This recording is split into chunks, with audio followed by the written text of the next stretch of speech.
Hi hello అందరికీ నమస్తే. నా పేరు Boona. Welcome to my channel Boona's arts and garden. ఈరోజు టాపిక్ వచ్చేసి ఈ మామిడి చెట్టు మన ఇంట్లో ఎలా పెంచుకోవాలి, దీన్ని ఎలా కేరింగ్గా చూసుకోవాలో అనేది ఈ వీడియోలో చూపించబోతున్నాను. చూసే ముందు ఈ వీడియో కనుక నచ్చినట్లయితే లైక్ చేయండి, షేర్ చేయండి, సబ్స్క్రైబ్ కూడా చేసుకోండి.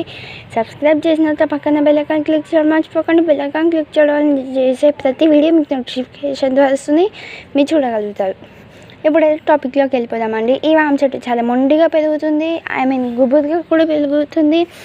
మనం ఇలా చిన్న చిన్న టిప్స్ కట్ చేసుకోవడం ద్వారా ఈ గుబురుగానే వస్తుంది. ఇక్కడ చూడండి ఎంత గుబురుగా వచ్చినాయి. ఇక్కడ టిప్స్ అనేవి చాలా కట్ చేస్తాను. ఇక్కడ చూడండి మీకు చూపించడం కోసం అని చెప్పి టిప్స్ కట్ చేయడం మానేసాను ఇక్కడ. సో అందుకే ఇలా కాడల్లాగా వచ్చింది. ఈ టిప్స్ కట్ చేసుకుంటే గుబురుగా వస్తుందండి, ఇలా కాడల్లా కాకుండా. ఈ ఛానల్ స్టార్ట్ చేయకముందుకైతే నాకు చాలా పెద్దగా ఉండేది చెట్టు. మళ్ళీ ట్రిమ్ చేసుకోవడం ద్వారా ఇప్పుడు వరకు అయితే ఇంత వచ్చింది. చిన్న ఇంత కొమ్మ తీసుకెళ్ళి మట్టిలో పెట్టుకోవడం ద్వారా మనకి చెట్టు అనేది వస్తుంది. మీకు ఎక్కడైనా ఈ చెట్టు కనిపిస్తే కనుక మీరు పెట్టుకోండి. ఇది హెల్త్కి అయితే చాలా మంచిది. బజ్జీ వేసుకొని తినచ్చు. అలాగే వేడి నీళ్ళలో కాగబెట్టుకొని మనం వాటర్ తాగడం ద్వారా మన దగ్గు ఏమైనా ఉంటే కూడా పోతుంది. దీనికి ఫర్టిలైజర్స్ అయితే ఏం లేదండి. ఇక్కడికి వస్తే వాటర్ డైలీ వేసుకోవాలి అంతే. నెక్స్ట్ ఈ స్మెల్ అయితే చాలా బాగుంటుంది. ఇక్కడికి రాగానే ఇదే స్మెల్ వస్తుంది.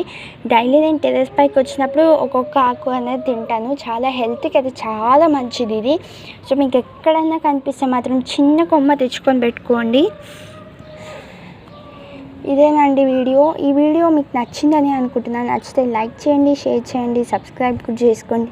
సబ్స్క్రైబ్ చేసిన తర్వాత పక్కన బెల్ ఐకాన్ క్లిక్ చేయడం మర్చిపోకండి. బెల్ ఐకాన్ క్లిక్ చేయడం వల్ల నేను చేసే ప్రతి వీడియో మీకు నోటిఫికేషన్ ద్వారా మీరు చూడగలుగుతారు. నెక్స్ట్ వీడియో కలుద్దాం. Bye bye.